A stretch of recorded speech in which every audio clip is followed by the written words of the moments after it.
Hey everybody, welcome to another episode of Five Questions with the Paulist Fathers. And joining us, it's unbelievable. I can remember when this guy started in formation, which doesn't seem that long ago, but it's 5 years ago now, I believe.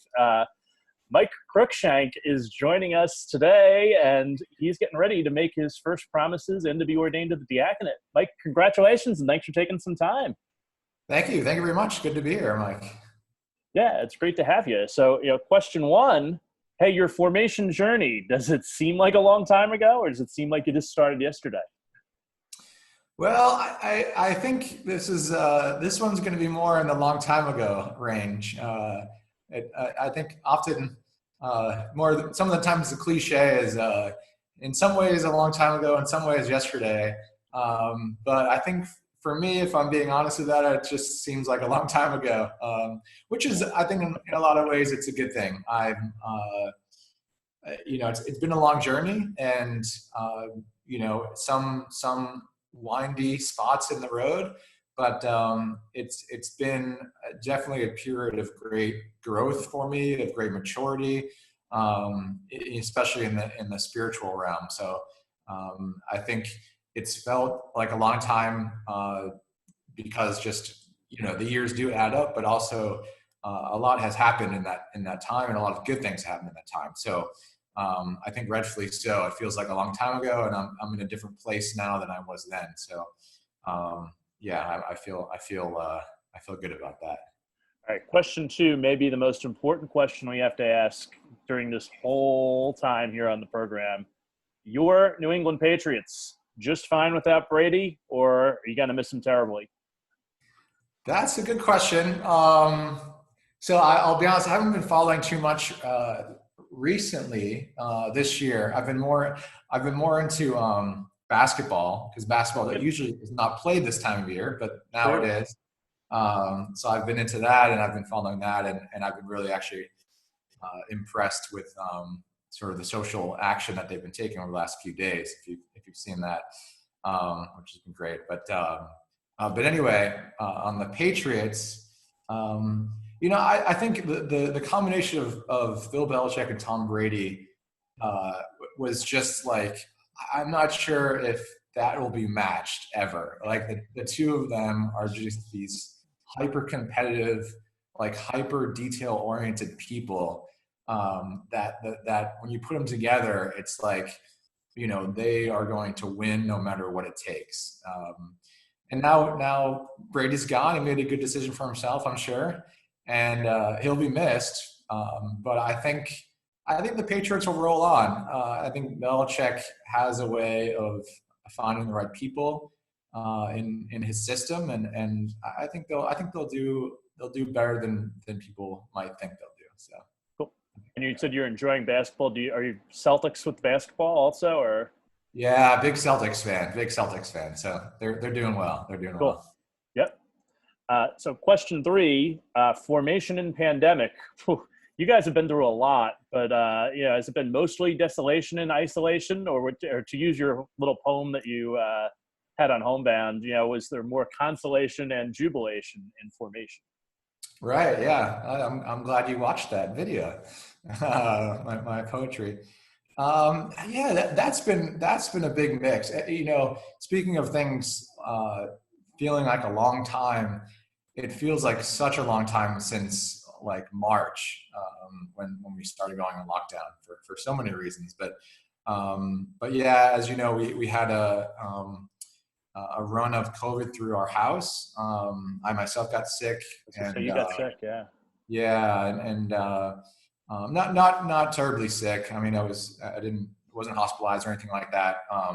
But definitely felt the effects. And unfortunately lost one of our beloved priests, Rich Colgan. So there was some desolation and some isolation, certainly in our house when COVID was running around.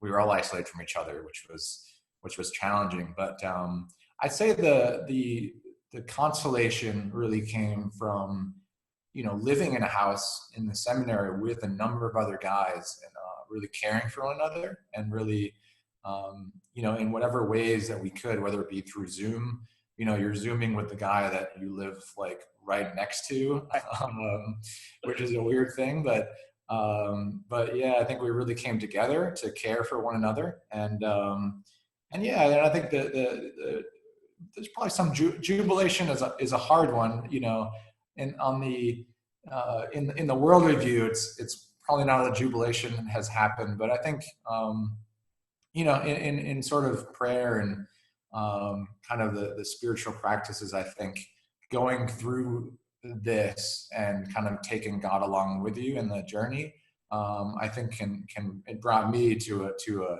sort of jubilation in that, and then I know that God was in a mysterious way present with us throughout. Cool. Question number 4 is, you're about to make your final promises as a Paulist, and then you'll be ordained to the diaconate. And so for your deacon year, what are your biggest hopes and fears? Let's see. I'm really looking forward to it. Just to be in this new role in the church, this new ministry.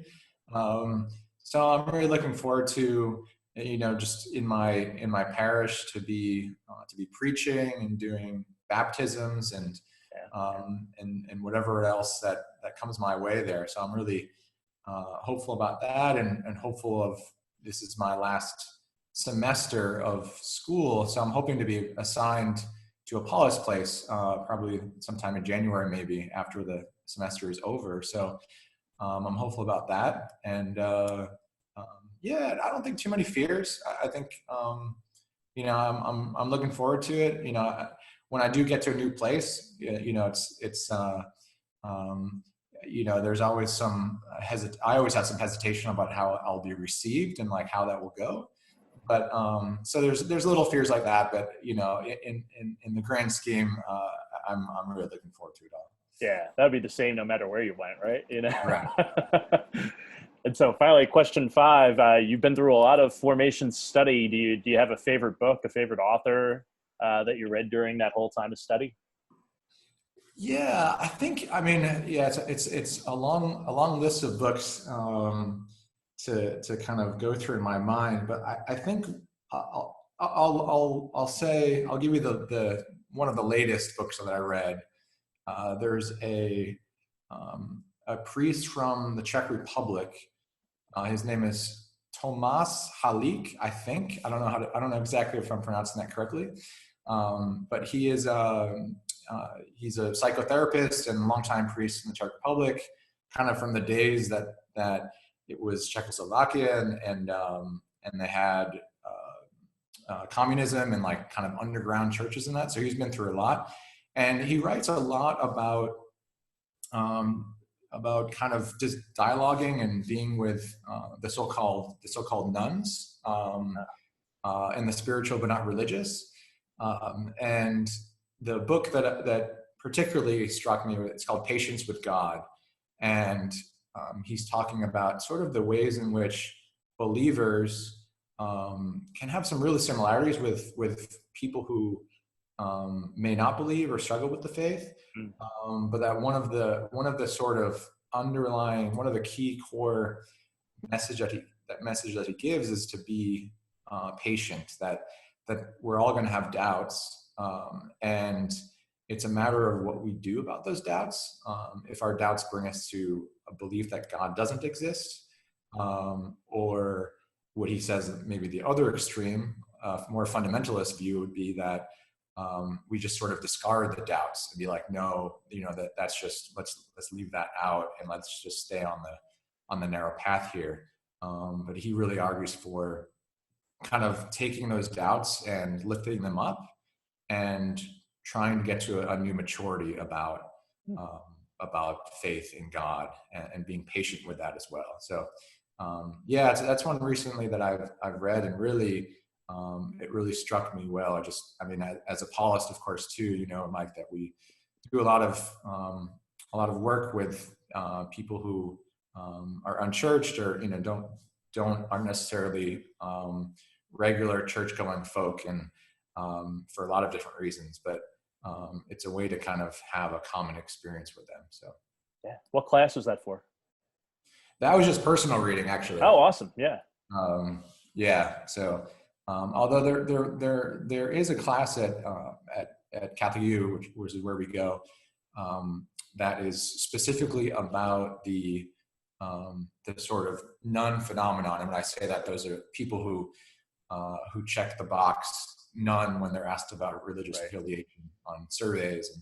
And so there's a new course that covers that realm. And so it's very much a Paulist course, so we're really excited that that's there now. Yep. Yeah. Know it well from all my years in young adult ministry. That's a group that I've certainly worked with for a long time as well. Yeah. So, hey, Mike Cruickshank, congratulations again. It's been, in your own words, it's been kind of a long journey. But here you are, standing on the doorstep. So, we'll be looking in on you as you make your final promises and as you're ordained to the diaconate. And our prayers go with you not just that day, but throughout your whole deacon year and your future formation to priesthood in the following year after that. Thank you, Mike. I really appreciate it, and thanks for having me on. No problem. Hey, this has been 5 Questions with the Paulist Fathers. He's Mike Cruickshank. I'm Mike Hayes, and we'll see you all later.